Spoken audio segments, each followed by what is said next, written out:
life I've been running after one thing, to find that part within that'll measure up to something. I've got a lot of dreams, but I was told I wasn't practical. I couldn't measure up because of all my flaws, but I know they're wrong. Those are only stepping stones. Life's the art of embracing these things, yeah. Duncan Robinson, thank you for joining me today. Hey, you know what? You're one of my favorite NBA players that I've admired your growth and your journey. The funny thing is, a story about you, I was with one of your scouts, one of your head scouts in LA when you were coming out of college, and he said, man, I love this guy, Duncan Robinson. I love this guy, Duncan Robinson. I was like, no way. The dude that can really, really stroke it, you might be drafting him? He's like, yeah, we're going to get him. We're going to get him. Watch, he's going to be a steal. And look what happens, man. So I'd like to say, Duncan, I have had a little bit of an impact on you getting drafted to the Heat. No, I'm just kidding. Take a quick break in the podcast because you know what I love almost more than anything is a great cup of coffee. Oh, I just wake up excited for my coffee. You know what I'm talking about. If you're a coffee person, if you're not a coffee person, you need to kind of just check, check your priorities. But what else do I love? I love workouts. I love training. And what if you could put workouts and coffee together? You always thought about coffee is just this natural pre-workout, and then you got pre-workouts. What if you had the best of both worlds? Well, now you do. Workout coffee is finally here. I wish I would have created this. Such a great concept and idea, and where nature meets science. And all the workout coffee products are powered by TheaFit, which is a high-potency theaflavin enriched black tea extract that is patented and clinically proven to improve exercise performance and reduce recovery time. So the question is, what are theaflavins? Great question. Naturally formed from the oxidation of tea leaves, they've been shown to have strong antioxidant and anti-inflammatory effects, as well as supporting liver health, blood lipids, and the immune system.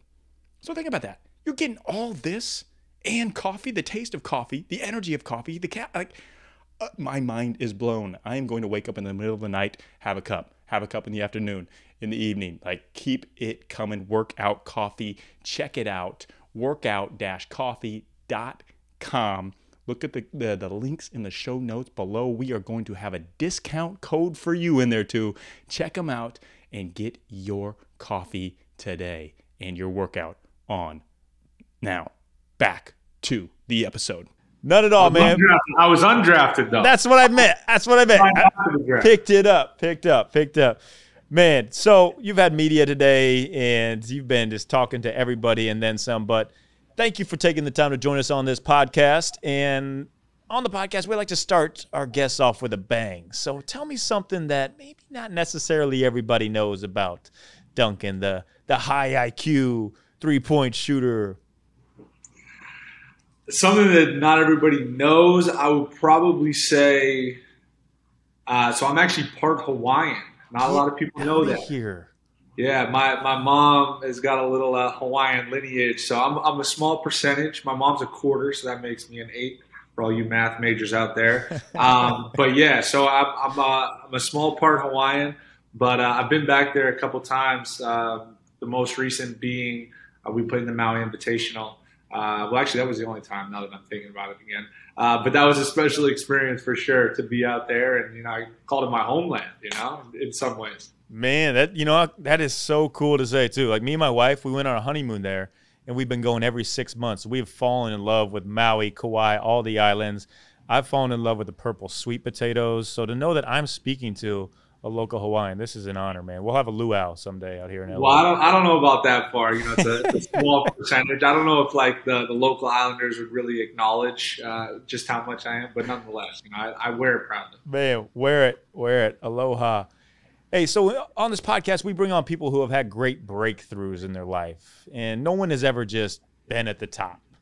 They've always had some type of situation where they've been stuck, they made a pivot, and they were able to find their breakthrough. Is there a time in your life that stands out like this is the defining moment when I really broke through my challenging struggle time? I think there were multiple. I kind of always viewed it as, there's long plateaus, and there's breakthroughs, setbacks, another long plateau. And I feel like I've had a handful of breakthroughs. Probably one of the bigger ones being when I first got to Michigan, and just kind of wrestled with really being able to play at that level. And then once I kind of solidified myself there, then the next breakthrough became okay. How do I solidify myself as a professional player? And I think the most recent one being the breakthrough or the pivot that I made in my professional career, which really was, kind of growing that deep resolve that I was good enough to be really an impactful NBA player, which was a process. It wasn't something that just kind of happened overnight. You know that feeling you get when you just wake up and you are not rested or recharged? Yeah, we all have it. We all go through it. How do I wake up with full energy every single day? It is literally the game changer itself, Chili Sleep. I have an Ooler that goes underneath my mattress and cools my body temperature to the ideal temperature to get deep sleep, REM, high HRV scores. Now, I have mine pretty cold at about 57 degrees. The optimal level is between 57 and 65 degrees. I have a weighted blanket, which just cools my body, and I'm just sleeping in restorative sleep. So when I wake up in the morning, no matter how many hours I get, I am juiced up and ready to go. And lucky for you, you can wake up the same way. The people at Chili Sleep are giving you a discount, giving you a code. So go to chilitechnology.com/pages/David Nurse to get your special discount pricing there. Remember, that is chilitechnology.com/pages/David Nurse, or just click the link below and it'll take you right there. It's sleep like a polar bear tonight. You can get the best night's sleep of your life. Chili Sleep.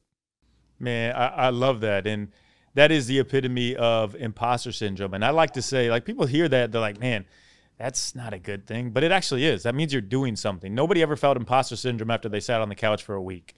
So that means you're doing something and you're pushing limits and you're pushing what this term potential that gets thrown around all of these. Potential is BS. It's what you actualize with it. And you did that. You actually did. Is there anything that you did like, man, I'm in the NBA. How am I here? Why me? That helped you get through that helped you realize this is where I'm meant to be. I'm going to bring it to you every single night, and I'm going to give it to you every single night.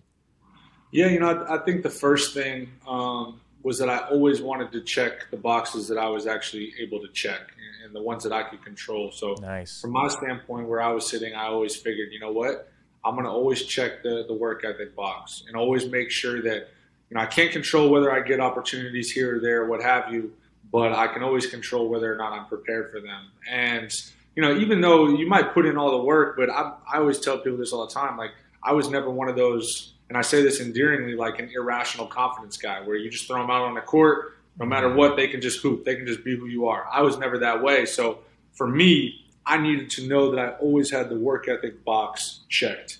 And once I got that out of the way, then it was like, okay, when I get an opportunity, now being an undrafted player, they were few and far between. I didn't get a lot of opportunities, but I give a ton of credit to the organization and Coach Spo for nonetheless giving me some opportunity. Then from there, it was like, okay, once I experienced a little success, and mind you, these are all within the margin. So like, even if it's 2 minutes late in the game and I hit a couple shots, like that's part of the foundation that I'm building. So then from there, like you start to see your work come to fruition in the form of experiencing success on the court or in practice or what have you. And then from there, it just kind of starts to compound. So, for me, it's like, it was always just a process. Like, it's never like an aha moment or people say all the time, like, yeah, it took me 5 years to become an overnight success, or that sort of sentiment of like, you just got to keep chipping away at it, and over time, the work will show. Oh man, hey, when you're done playing, you're coming on the motivational speaking circuit with me, man. That was gold. That is literally getting confidence through the preparation, and then the 1% steps preparing daily, knowing your breakthrough is going to come. And that chisel, yeah, that's what we are. We're like this block of granite, and you're just chiseling day after day to make that perfect Michelangelo statue, which you're getting to that point. So now the next question is, like, you're at this point. You're Duncan Robinson. Like, you are established NBA player. Now, sustaining this greatness and going from not just good to great, but from great to outstanding is even more difficult to do. And being a high performer and a learner like you are, you always want to keep learning. So is there anything that you're doing now that is like, I'm on this search for greatness? Like, yes, the consistency, I'm doing this daily, but is there a separator, a habit, or some kind of go-to thing that you do or you're searching to do to make yourself even better? Yeah, I think for me, like it's always been between the margins. So like, I like that saying. Especially once you get to the professional level, everybody's working because it's everyone's job to work. So it's everyone's job to show up every day and practice. So now for me, it's like, how can I still maintain that competitive edge? And that's where it's like you find little opportunities here and there to kind of keep pushing the goalpost further and further down the line. Whether that be in forms of on the court stuff. I'm a huge routine oriented person. Like I just always lock into my routine. Nice. And I just kind of like beat away at it, hammer at it. And then lately, like a big one for me I've always taken pride in always being available. And I'm going to knock on wood real quick, but like I never want to miss games. Yeah. So now it becomes, okay, how can I maximize that? And so much of that is taking care of your body, understanding the opportunities that you have throughout the day to maximize rest, recovery, get your 8.5, 9 hours of sleep, treat your body right, put the right stuff in. And like those all of a sudden become little moments of competition where you can continue to push forward and gain an advantage over your counterparts. So like you said, getting here is one thing, but then taking that next step is the other. And that's kind of like what I'm learning to wrestle with right now. But that's one of my favorite things is like, and it's not easy, mind you, but like, you talk about the chiseling, right? And so much of that chiseling, that day to day, looks up and down, and it feels, some days good days, some days bad days. As long as you're maintaining the resolve to kind of just stay on that positive trend, that over time you're building and building. That's what you like. If you learn to like relish and love that, which isn't easy, but if you do, then I think you're really starting to separate yourself as a competitor. Man, it's a stock market approach. It's going to go up and down, and if you get out when it's down, you lose, but you're going to keep coming back up. I love that point, man. Ability, the best ability is availability, and that is next level, man. That is next level. And speaking about what's next, you're so much more than just a basketball player. Like, you're going to be a motivational speaker. I hope you write a book someday too. You have a very powerful story. You've got a great podcast. What's next that juices you up outside of the basketball world? What gets you, man, just gets those juices flowing in the morning? Yeah, I'm a huge like self-improvement person. So like, anything I can do, like self-improvement and wellness.